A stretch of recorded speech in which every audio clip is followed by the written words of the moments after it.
All right, it is time to put a bow on this week in WWE as we begin our journey to the next pay-per-view, which is Extreme Rules. That comes to us, I believe, September 26th. But let's get some final thoughts and wrap up this week in WWE right now. This is WWE superstar Drew McIntyre, and you're listening to the WWE Podcast.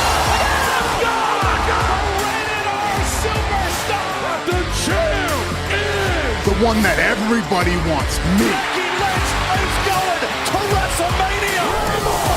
Claymore! Austin 316 says I just whipped your ass. This is my idol. You're going to acknowledge me.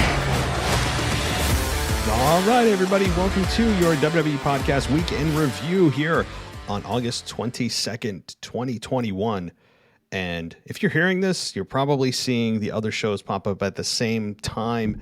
Right now, Spreaker is giving me a whole bunch of fits in uploading my episodes. I won't bore you with the details of what's going on because none of you care as long as it's fixed, right? I don't blame you.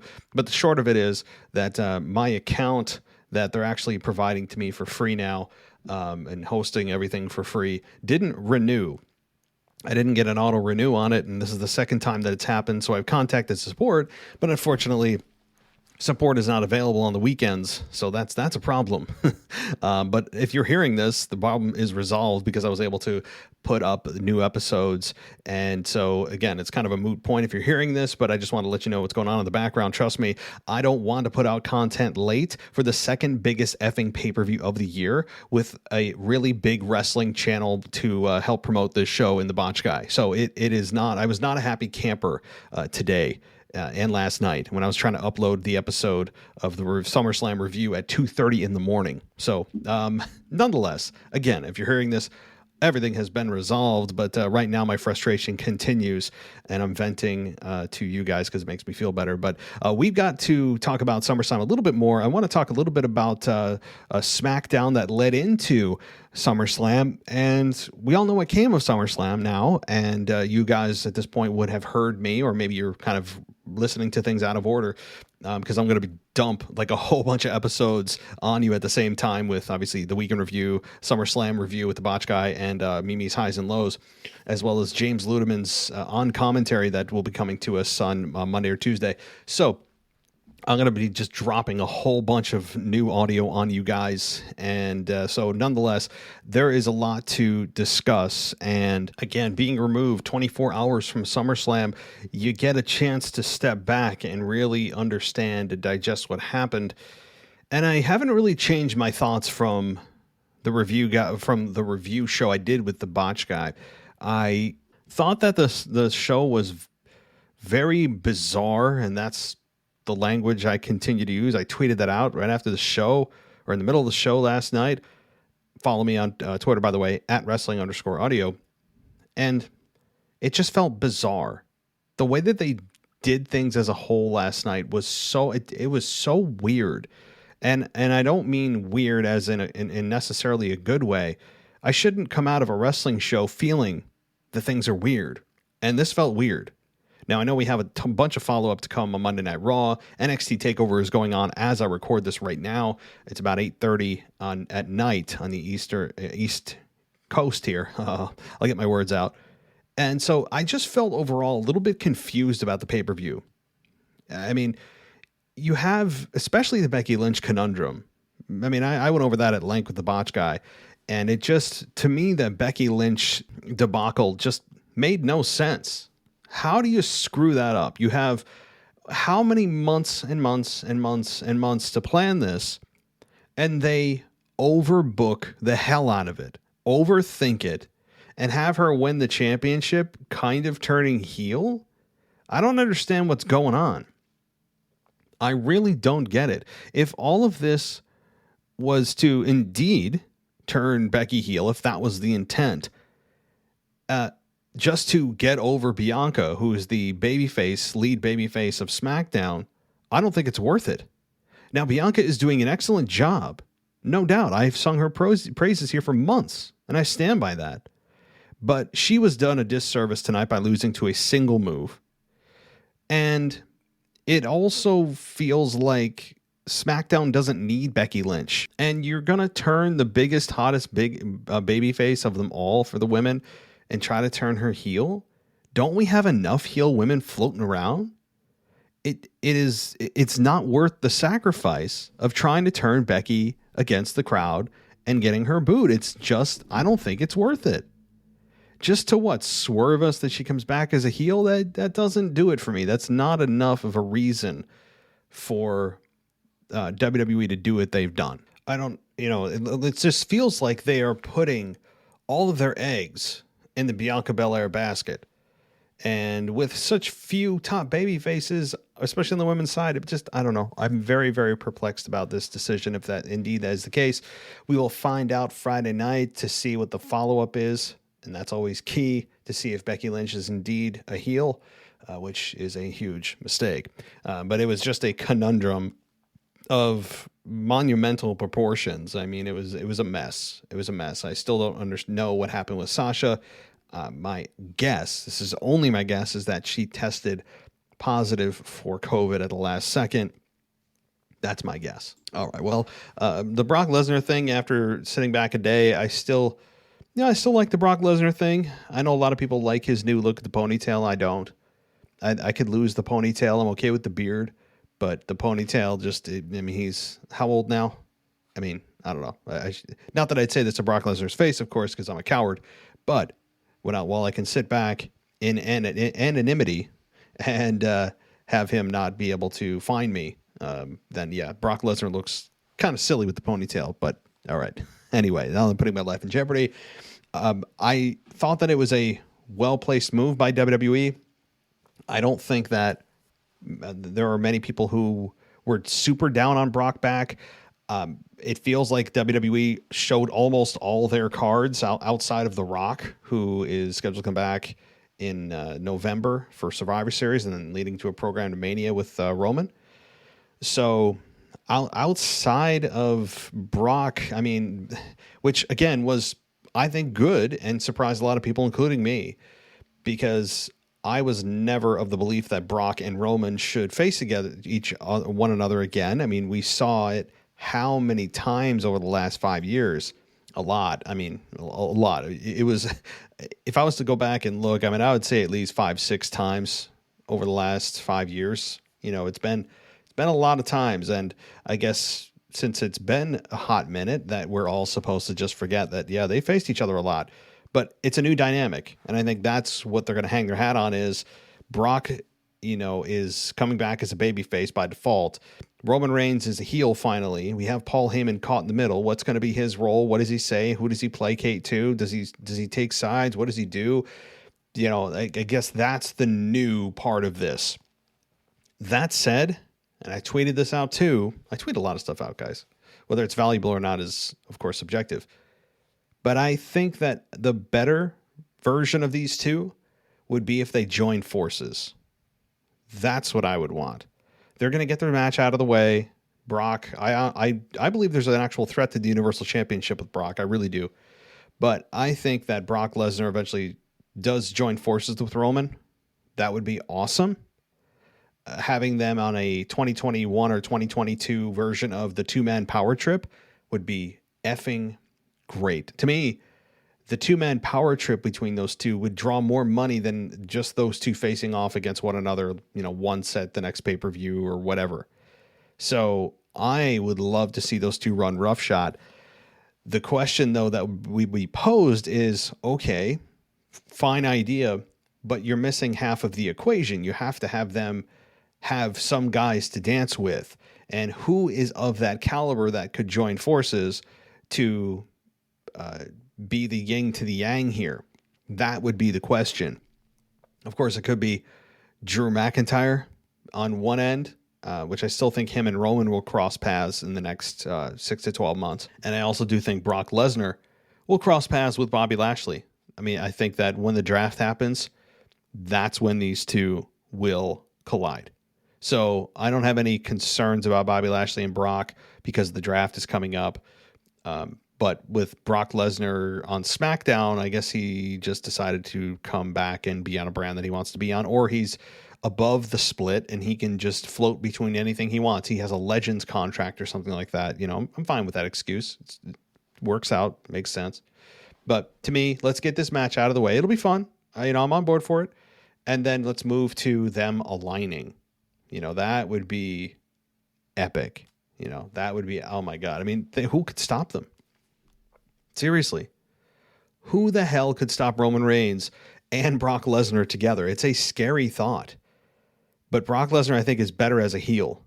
Honestly, I do. And the only thing I'm scared about for Brock right now as a babyface, if he doesn't have Paul Heyman to speak for him, are the promos from Brock. Brock is not a great promo. And maybe he's just, doing the talking through his actions.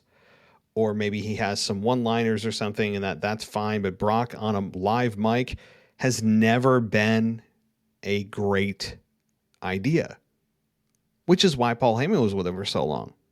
But so anyway, this will be fun. I'm not against it. I did pop. My jaw dropped when Brock came out because we all thought it was going to be Bobby Lashley that he goes after, not Roman, because we've seen it, been there, done that. But all right, so let's take a little bit of a look back let's see, what do I want to talk about that I haven't got a chance to vent to you guys or praise? If you guys didn't know, we have a new national champion. If you didn't know, we do indeed have a new national champion. His name is Damian Priest. If you're wondering what the national championship is, well, just ask Tiffany Haddish. She will be very happy to explain what the national championship is. If you have no idea what the hell I'm talking about and you missed it during the pay-per-view last night, Tiffany Haddish, who was one of the guest interviewers at SummerSlam, interviewed Damian Priest right after he won the United States Championship and welcomed him as the national champion. It's sometimes so embarrassing when you have people come from the outside that have no idea what they're talking about. And you could tell that they don't watch the product. And I mean, it's whatever. I'm not really faulting her. It's always a risk when you bring in celebrities that they're going to botch things. And it was a small botch, but kind of funny one. I'm not angry about it. It's kind of funny calling him the national champion. So it almost makes sense too, right? It almost sounds like it could be a thing. So congratulations to Damian Priest on the national championship. So, okay, let's continue on. Dominic and Rey Mysterio. Of course, the Botch Guy and I touched on this last night in our review of SummerSlam, but I need these two to break up. I need these two to break up so that I don't need to listen to their, just incoherent banter of calling each other Pops and Son all the time with the most stereotypical conversations that you've ever heard about the old lion trying to teach the young lion. That's all this is, and it's so one-dimensional, and I can't stand it. And I was hoping Dominic would turn. Maybe he still will. But SummerSlam would have been the platform to do it with 51,000 people there. I kept saying there was like 65,000 people for weeks. I don't know where I came up with that number of 65,000 people. I don't know. But nonetheless, it was just 51,000 people at Allegiant Stadium in Vegas. And that would have been the stage to do it.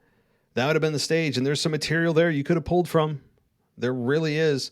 He finally gets fed up with his dad trying to teach him how to do everything and that he's trying to control his life. And you ruined my life back when I was 7 years old during the custody battle with Eddie Guerrero. And, during wrestling, you were never there. You were always on the road. You don't try to tell me what to do now. There's so much to pull from. And instead, we're getting this super generic, just watching paint dry version of Dominic on the mic anyway.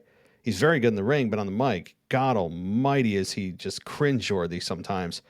But that comes with time. I can't fault him, but if he's given lines and he's just delivering the lines, then shame on creative, But I just would like to see a Dominic versus Rey and having Rey, or even having Rey turn on Dominic, as the Botch Guy alluded to last night. How hilarious would that be? Having Rey turn on his son and seeing an evil Rey Mysterio. That would be awesome and hilarious. I remember he brought that up last night and I cracked up because it's so preposterous to see, to think about Rey Mysterio turning on his own son. It's great stuff, but it won't happen. Yeah, at the very most, we'll see Dominic, but even that possibility, I think, is very slim at this point. So, all right, let's see. Baron Corbin on SmackDown defeated Kevin Owens via disqualification. This is all about the stolen Money in the Bank briefcase, and he stole it from Big E. And I don't know. I don't understand the briefcase theft, because you can't cash it in if it's not yours. But hey, what do I know about contracts? Because WWE, according to Adam Pearce, you can just sign your name on someone else's contract, and guess what? You are awarded that contract. So, all right. Otis defeated Montez Ford also after a Vader bomb. I'm really loving Otis here. Really loving his look. I know he was left off the pay-per-view. That's okay. Otis is making a nice, slow, complete rebuild. Like from the ground up, Otis has been rebuilt. New face, meaning he shaved his beard, new hair, new outfit, new partner, new music, new look, new demeanor, new promo style. He has been completely rebuilt in the best of ways. So props to Otis and creative, really. I give him when it's due for this rebuild of Otis, and I have big hopes for him in the future. That doesn't mean him being Universal Champion in the next 2 weeks, but that does mean at least creeping into the main event scene when it's time. There's still a lot of work to do, but they're on the right path. Oh, let's see here. I didn't understand also the Olympic need to have the winners of the gold medals come out on SummerSlam. Like I have nothing but the utmost respect for those people, and they did an awesome job. Something that 99.9999999% of us will never achieve. But is SummerSlam really the platform for that? Is it really the platform to have Olympic athletes come out and try to get a pop from the crowd? It was weird. I'm not angry about it. I'm not faulting anybody. It was just it was oil and water, and there's just a weird placement for it. Again, goes with the theme of a bizarre show. Just a bizarre show with really good highs and really low lows. There's always good and bad with the show, but the magnitude of the lows was really low. So, okay, let's see here. I'm looking at SmackDown and SummerSlam simultaneously here. I don't want to go through everything just because I did that with the botch guy on SummerSlam, and I also have a great co-host or host here. He's not even a co-host. He's his own host for the SmackDown review, Michael Ritter, and he does an awesome job of SmackDown. By the way, quick plug. If you want to support Michael Ritter, and it's not a choice, like you have to, is go subscribe to the Football Function podcast. He has another show he does that's not with us, doing his own thing. And so if you're into football, and look, football starts in just a few weeks, unbelievably. So if you want to support him, there's no better time to do it than checking out his football podcast called Football Function. Give it a subscribe. That's an order. Okay. I'm trying to think here. Bianca Belair. Oh, that's what I wanted to say. Bianca Belair. This is on SmackDown, not SummerSlam. But Bianca Belair defeated Zelina Vega via pinfall with the kiss of death. And then Bianca Belair also ended up beating Carmella. Both of them very flat out, easy enough. Has Zelina won a match since she's been back? Has Zelina even got anything going at all? Why did they bring her back? Just to fill a spot? Just to get a body in a hole that needed to be filled? Is that it? Because that's what it seems like. With a talent like Zelina Vega, who has a presence that can't be taught, that is one of the best talkers and not yet allowed to show it, is certainly getting the short end of the stick with loss after loss after loss. It's concerning. Again, she's only been back for a month or two, but she has yet to even pick up, I think, a victory. I could be wrong. Maybe she wanted like a tag match or something, but nothing comes to mind, and she continues to lose and lose and lose. So why?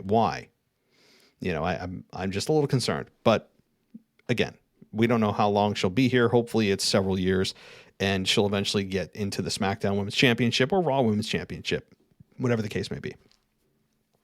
Okay, let's see here. Yeah, Carmella is another one too that I'm starting to really not care about Carmella. I was a big proponent of her when she came back as the champagne loving and who was she with? Reginald, right? She was with Reginald and she was all about class. And then she turned into, well, I don't have anything other. It seemed like this, like they went with the classy champagne drinking personality, which is not exactly original, but then they took it down like 8 levels and decided to go, well, we don't know what the hell to do. So let's just focus on how hot you are and we'll use that as your gimmick. That's what they did. Now Carmella's like, I'm the most beautiful woman in WWE. How does that help you win matches?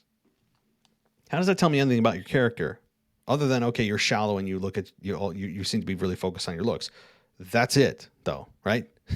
That's all you're telling me. So you're telling me you're a shallow character, but that's also the problem is you're also super one-dimensional. I don't know anything else about Carmella other than she thinks she's the hottest woman in WWE. That does nothing for me. So Carmella is starting to really just become irrelevant to me. She loses match after match after match now. And she's almost in the same boat as Zelina in terms of her loss record, if not the same. And I don't know. They seem kind of just like pawns right now in a bigger game. So, I mean, I don't know. If you're a Carmella fan, yeah, things have not been good lately, for sure. Okay. Baron Corbin, yeah, I already mentioned that. Jey Uso defeats Rey Mysterio after an Uso splash. Of course, they did lose also, Rey Mysterio and Dominic, that is, on the pay-per-view. And it's, Jey Uso and Jimmy having them retain the championships. Is anybody really surprised? Anyone? The answer is no. No, the answer is no. So, let's see here. I'm looking at SummerSlam results just to see if there's other things I can add to my to my analysis from last night. Let's see here. We have Charlotte Flair again winning the women's championship for the women. I have no problem with that. In fact, I really loved it. Having Nikki get booed made my night. Thank you, Vegas. I hope that continues, and it's not just the male demo that attended the pay-per-view that were responsible. Let's see. Jimmy Uso. Yep, I said that. Alexa Bliss defeating Eva Marie. Yeah, again, I didn't really care too much for that either because the story was just non-existent. It's just non-existent. I called Eva Marie a Divas era leftover. And that's what she feels like. That's what she feels like. I'm not saying she needs to change her character to match everyone that's today. I'm saying put her in the ring, right? You can still be a heel and cheat to win, or just get in the ring and wrestle, because right now the focus is on the in-ring product, not necessarily your personality. If you're not sure what to do with your personality, then take the time to think about it and just do what you need to do in the ring, because Eva Marie right now seems a step or two behind most of the women. And she feels like a Divas era leftover. And that's not a good feeling, I don't think. Randy Orton and Riddle winning the tag team championships is good. I enjoyed that, as did most of Vegas. And I think that these two will probably hold it for a couple of months before they lose them. And then when they lose them, they get frustrated with one another. And maybe Riddle turns on Orton and Riddle turns heel. Or the more predictable, Randy turns on Riddle and we get an actual match between these two, maybe towards the end of the year. But I'm all for Randy and Riddle right now. There's untapped cash that WWE has yet to drain from the fans' pockets with merchandise. And I think they'll sell very well. Not certainly at the level of a CM Punk t-shirt on PWTs right now, which is impossible to get, and they've broken the server. But they'll sell a lot of merchandise. And if they're a smart organization, and I think at times they are, then WWE has to realize there is money right now, actual cash, in the Riddle and Orton combination because of all the merch that they could put out. All right, let's see here. What did I also want to talk about? Oh, Logan Paul. Why is he back again? I saw something quickly, and somebody can correct me or add to this. Is Logan Paul coming back to WWE? Some kind of segment? Is he on like Miz TV or something coming up? Why? What do we need from Logan Paul? I guess it's some kind of collaborative effort where Logan Paul could come back and just basically take another finish from somebody, or just be there to promote whatever he wants to promote, but then helping WWE promote their product on his channel that has like 23 million people subscribe to his YouTube channel. So it's kind of a collaborative effort clearly here. I enjoyed the hell out of some WrestleMania this year when Kevin Owens, gave Logan Paul a stunner. That was a lot of fun. And it's one of the very few times that you have a celebrity come in and actually be on the receiving end of a finish or make them look like the fool. But it was great to see, and I just hope it's not a match that we're leading to. I don't need to see Logan Paul right now. I just don't. I don't know. Maybe you guys feel differently about him. I mean, I watched him since the Vine days. It's just not my thing. So, alrighty. I think that's it right now, guys. I mean, there's still, I'm sure, some other little odds and ends I didn't touch on, but I will be back Tuesday night with your Monday Night Raw review, because I'm sure there'll be a lot to discuss. My channel better be back up by then. I mean, I'm dying right now. I'm dying. It also is actually costing me money, right? Like the ads that you hear generate revenue for this show, and not having them come out during the SummerSlam review when people are trying to listen to shows. Yeah, I'm not happy. Spreaker's going to get an earful. So, but nonetheless, guys, thank you always for supporting the show. You can subscribe to us on Apple Podcasts if you want an ad-free experience by clicking ad-free right on our page.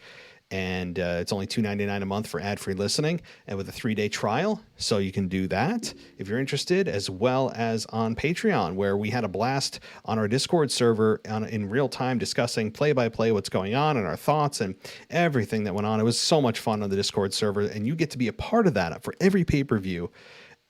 If you join Patreon right now, every tier gets access to the Discord server, so it's always fun, and you can do that today. So, all right, everybody. I know this is a much shorter weekend review, but we kind of already covered SummerSlam in depth. We had Michael Rutter cover SmackDown, and at this point, we're just waiting for Monday Night Raw to roll out so we can review that.